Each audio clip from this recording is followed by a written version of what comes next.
Hey everyone, David Ryshpan here on YouTube. Today I wanted to talk about a couple of viral videos and articles that have been circulating around the Quebecois music industry.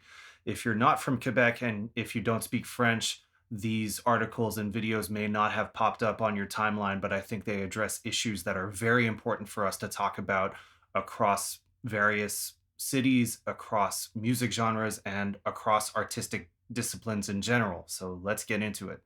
The first video that started going viral among my colleagues and my friends is a video by the saxophonist Yanick Coderre, and it's called something like Why It's Impossible to Be a Musician in Montreal in 2024. Even if you don't speak French, I would urge you to go watch Yannick's video. It is beautifully shot, it's very well put together. I agree with a lot of what he says. He, as we used to say in elementary school math class, he shows his work, he walks you through the math. He arrives at very strong conclusions. I just wanted to make a couple of precisions that are different to my career versus Yannick's career. Yannick is primarily talking about his experience in the corporate wedding function world, which is where he has a lot of expertise. And his argument is that even at those higher salaries, because you can charge more for corporate work and wedding work than you can in a bar or a club in Montreal. Even at those artistic fees, it's very difficult to make a salary that is at or above the poverty line here in Quebec. He also uses the example of teaching privately and how many lessons you would have to give at X dollars per hour to make a salary that gets you above the poverty line in Quebec. He also makes the point that the most coveted jobs for teachers are in Quebec, what we call cégeps or colleges and universities. And those teaching posts require that you have a master's degree or a doctoral degree, which is an added level of expense and investment into one's career before you can even start to make it back by getting one of those coveted teaching jobs. All of those things are true. I'm not disputing any of that. I think what I wanted to bring up and what I wanted to talk about in this video is my career and the decisions I've made in my career that Yanick doesn't really address. Yanick kind of presents all of these things as an either or scenario. You either have to dedicate yourself to corporate and wedding work, or you have to be a private instructor, private teacher, or you have to teach full-time at a cégep or university. I have always been of the mindset that these things are both and. I have always wanted to be a versatile musician. I have always wanted to do a multitude of different things. And in 2024, I think you actually have to. I think it's a necessity. I play piano, acoustic piano. I play electric and electronic instruments, keyboards, synths. I produce, I compose, I arrange, I DJ, I do social media and create content. I write bios for musicians and press releases for musicians. I teach in English, I teach in French, I can also teach in Portuguese. So I do this multitude of things, and I've always wanted to do that. I've always admired musicians who could play a jazz gig one night and play a salsa timba gig the next and play an R&B gig the next and then sub in a musical theater production the night after that. And that has been my calling card for the past 25 years.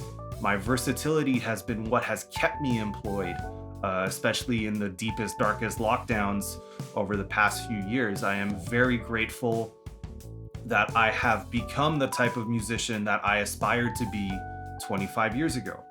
So I don't believe it is necessary to have to just pick one thing. I think you have to do the math following Yannick's equations, but you have to do the math of your own career, of the things you want to do. It became clear to me when I started gigging at the age of 14 that playing exclusively acoustic piano in, let's say, exclusively straight ahead jazz was not going to be my domain. I wasn't that interested in it. There were people around me who did it far better than I did and who have dedicated their lives to being explicitly and exclusively acoustic piano players in one given genre and one given style. For all of you watching this and for all of you who have watched Yanick's video, I think you need to take his calculations and then apply it to the type of career and the type of artistic journey that you want to have. In his video, Yanick Coderre does not talk about the reality of playing original music in Quebec, playing in bars and clubs, because his world primarily these days is the corporate wedding world. And his argument is that if he can't make a living wage at corporate gigs, then it's basically twice as impossible and you would need to do twice as many performances. So he doesn't wade into the water of playing original music in Quebec. I have experience in both of those sectors. I've done my fair share of weddings and corporate gigs, and I also currently devote myself to being a sideman and a band leader in primarily original music, both in Quebec and abroad. As I've gotten older, I continually subscribe to the idea of the gig triangle, which I'm sure many people have heard either under that term or another kind of term. And the idea is this: if you're going to accept a gig, you need to have three elements: good music, good people, and good money. And if you're only going to have one of those things, it has to be the money. I strive to have at least 2 out of 3 of those things in every gig that I take these days.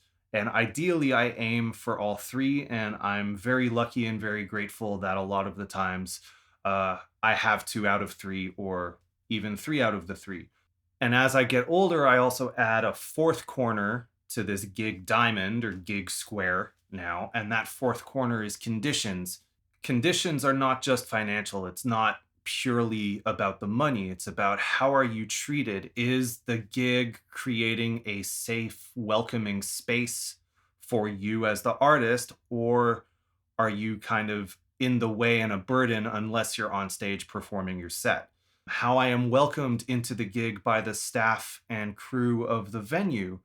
Is there a dressing room? Is the dressing room secure? Is the dressing room clean? Are there enough dressing rooms to accommodate a mixed gender band? So I gave the figure of 25 years. I consider my career to have started at the age of 13 or 14 when I got my first paying gig.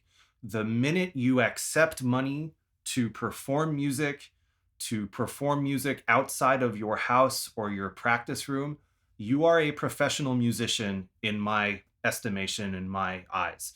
And whether it makes up 1% of your income or 100% of your income, you are a professional musician, and you are now affiliated and part of the network of professional musicians in your town, in your city, in your country. And so that comes with a certain level of responsibility and awareness that your work has value, your art has value. And if you are playing at places that are known to undercut the market value of gigs in your city, then you are driving down the market rate for everyone else. I totally understand, especially younger musicians who are coming out of college or university and lost a whole bunch of opportunities over the past 3 or 4 years.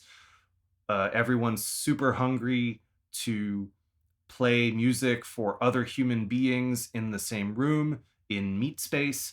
I get it.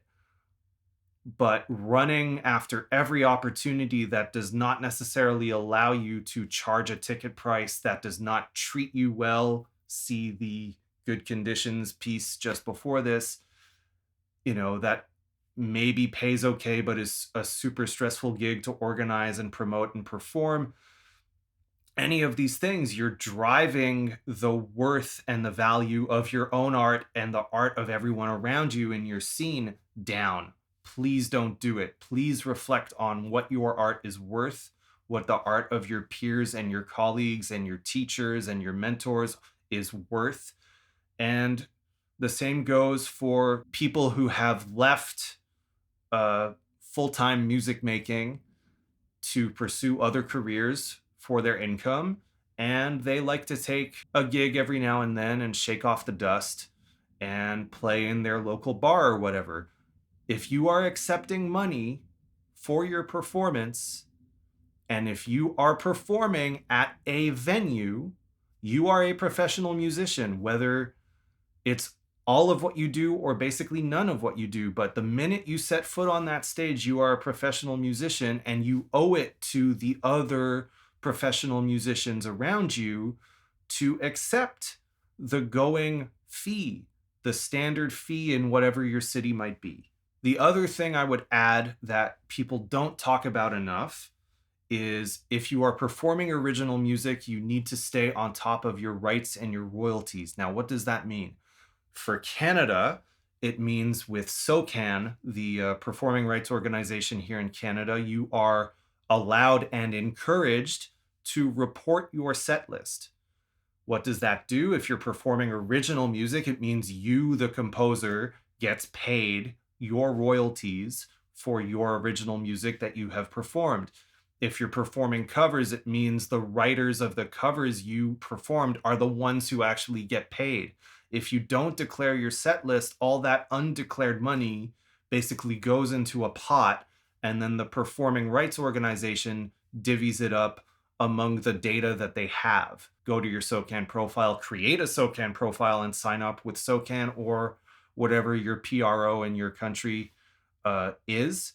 And if you have the option of declaring your own set lists, do it for every show that you perform. If you are recording music, you are entitled to what are called neighboring rights, basically performance royalties for the records you are on. Make sure that the artist you record with is declaring all the credits, that they are submitting their credits to their label and their distributor, that the credits are correct, and make sure that they are registered with your neighboring rights association in your country, whether that's Sound Exchange in the US or Resound or Artistie in Quebec, Resound in the rest of Canada. Composition royalties and performance royalties are, in essence, free money. It is money that is sitting there waiting for you to declare and to claim. And it can bolster what might otherwise be a not so great artistic fee, performance fee at the concert. For example, Trio Brucho played at the Montreal Jazz Festival last year. Our set is about 50% original music and 50% covers. And I just received my SOCAN statement a couple of weeks ago that covers the time period of the Jazz Fest performance. And I got close to $100 extra above and beyond our artistic performance fee. Now, if I had been one of the lucky artists to tour across Canada and do all of the jazz festivals, multiply that by 9 or 10, however many festivals there are across the country. That's a significant amount of revenue that if you're not declaring your set list, you are losing out on. The other piece of content that has been creating quite a stir on my feed, on my social media feeds, is a set of 3 articles from La Presse called Produit-on trop de culture au Québec? Do we produce too much culture in Quebec? Now, that's a clickbait headline. When you actually go in and read the articles talk about how the industry and presenters and everything around presenting and broadcasting culture in Quebec is not set up to produce, promote the amount of artists that are creating new work. The question in the headline, quite frankly, I don't know what that means. I don't know what, as an absolute phrase, what too much culture means. I don't think anywhere can produce too much culture. I don't think it's such a thing. I do agree that the Quebecois music industry, the way it is set up, it is not as agile and not as broad as it needs to be to adequately promote the amount of new music that is coming out from Quebec artists. That much I will agree with. My theory, my biggest theory about why that is that in Quebec, for whatever reason, and maybe somebody can enlighten me on this in the comments. I do want to have a discussion about all these things in the comments, by the way. I think they're very important issues that we all need to talk about and talk about openly. Anyway, for whatever reason, the Quebec music system has seemingly decided that the way an album cycle or touring cycle works is that you launch your album in Montreal, usually at one of the festivals or at a large venue. You then spend the rest of the year touring Europe and touring the smaller markets throughout Quebec in theaters or cégeps or what have you, Maison de la Culture. And then 6, 9 months, a year later, you close your tour with a farewell concert in Montreal at one of the festivals or at a large venue. And then you go away and make your new record, and then you do it all again the next year. I don't know why we've decided that's how it works here. It is the standard operating procedure here. It works for quite a few artists, especially in the pop sphere. For me, I'm not really interested in that model. I am more interested in the types of models that I see in New York, in Chicago, in New Orleans. I think about the great jazz singer Kurt Elling, who, when he lived in Chicago, he held down a residency at the Green Mill, one of the legendary jazz clubs in Chicago. And whenever he was off the road and back home, you could go see him, I think it was every Wednesday, at the Green Mill. I think about Producer Mondays at New Blue, hosted by Ray Angry, who is a member of The Roots. And every Monday at New Blue, you can go see Ray Angry and some of the greatest R&B, hip hop, soul, jazz musicians in New York, whether they're passing through New York or they live in New York. The amount of times I've gone to Smalls or the Blue Note or the Vanguard, rest in peace, the Jazz Standard, and the musicians I saw in the audience at certain gigs, never mind on stage, was astounding. I had never seen that caliber of talent in the audience at any gig outside of the Jazz Festival here in Montreal. You know, another example is New Orleans. The pianist John Cleary, when he's not on tour, you can find him holding down multiple steady gigs in New Orleans, whether it's at DBA on Frenchman Street or Chiquiwawa. The drummer Stanton Moore, who's the drummer in Galactic, I don't know if he still does it anymore, but he used to have a steady trio gig at Snug Harbor, also on Frenchman Street. And so if Galactic wasn't on tour, you could find Stanton relatively easily playing in his hometown at a small club. I love that. I love that model, and I wish the ecosystem for it existed in Montreal and Quebec. The artists that I see representing Montreal on a global scale, I'm going to be blunt and I'm going to be frank, and I'm probably going to make some people angry, but the artists I see who represent Montreal on a global scale, we literally have nowhere to play at home outside of a festival. The artists I tour with, we almost never play at home because there are no more venues dedicated to artists of our size and reach. And there are especially no venues that book their own programming and guarantee fees. I can name them on one hand, the clubs and venues that do that. And that kind of ties back into Yanick Coderre's video where, you know, if you want to perform original music, a lot of the time these days, you are the promoter, you are the one responsible for booking the gig and also investing into the gig by renting the room and promoting the event, unless you team up with a local promoter. But there are way less venues that had their own curation and their own artistic programming and invested in paying the artists. There's far less of that than there was when I started playing 20, 25 years ago. And to me, there's really no reason why the artists that I run into on the road, the artists that I see representing Montreal at folk festivals in Western Canada or headlining in Europe, representing at showcases across the United States, there's no reason why we don't have regular gigs at home. It's a major loss for local audiences and tourists alike. I think of someone like Dominique Fils-Aimé, who is nominated for Junos and headlining across Western Canada right now, headlining across Europe consistently. Outside of her opening launch concert and her closing farewell concert of her tours, she never plays at home. And I think she deserves to have a weekly or monthly residency somewhere. The other issue a lot of people are taking with this 3 article series in La Presse, and it is a concern that I share, is that La Presse is one of the last outlets left in Montreal that cover independent culture at all. And while the articles bring up pertinent concerns, they're issues that we do need to be talking about. It's a 3 article feature. And I just wonder if that time and pixels and ink and energy and work would have been better spent dedicated to actually covering new culture.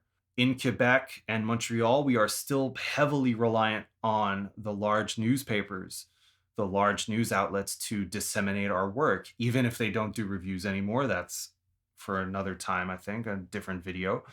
But everyone, whether you're a dancer, a playwright, a filmmaker, an author, a visual artist, a musician, we're all trying to get coverage in La Presse for our new piece, our new work. And to have the limited amount of space that now exists in La Presse dedicated to 3 articles that kind of bemoan the state of the industry. And I realize I am here on YouTube bemoaning the state of the industry. I realize the irony in that. But I just wonder if that space and that energy would have been better spent on covering new work and new culture. If you're going to run a series of articles that are concerned that the industry and the audience cannot support the amount of new work that is being created in Quebec, then why don't you guide your readers to that new work? For those of you who don't live in Quebec, who don't live in Canada, who may not be aware, there is the obvious elephant in the room, which is the question of language. And often when we talk about Quebecois culture, that often means work that is created in French. So if the question is, are we not promoting enough culture that is in French? I want to offer this anecdote. A day or two after these articles were published, I went out and I took an Uber. And the Uber driver had the radio set to one of the big francophone pop radio stations in Montreal. And the Uber ride was about 15 or 20 minutes, which, given the playlist streamlined commercialized era of radio that we live in, I would argue that 20 minutes is a pretty decent sample size of what's getting played on these radio stations. And so in those 15 to 20 minutes, I heard 4 songs in English, including Corner Shop's Brimful of Asha, which is a song I haven't thought about in 20 years, let alone heard. And I love that song, don't get me wrong, it's a great song. But I don't know what that has to do with Quebec in 2024. So I heard 4 songs in English, and then the first song I heard in French was an adaptation, translation, version, cover, whatever you want to call it, of Chuck Berry's You Never Can Tell. And the only fully Quebecois track in 20 minutes of listening to radio was a track called Les Allées by the Montreal DJ Domino with Caïn, a band from Drummondville, Quebec. So in 6 or 7 songs, 20 minutes worth of radio, I only heard one fully Quebecois creation and one translation of an American song. If the argument is that there are not enough audiences for independent Quebecois French language work, then the industry is the problem. Radio is the problem. You know, I've seen many articles preceding this series in La Presse about how hard it is to find Quebecois content on Spotify, Apple Music, Tidal.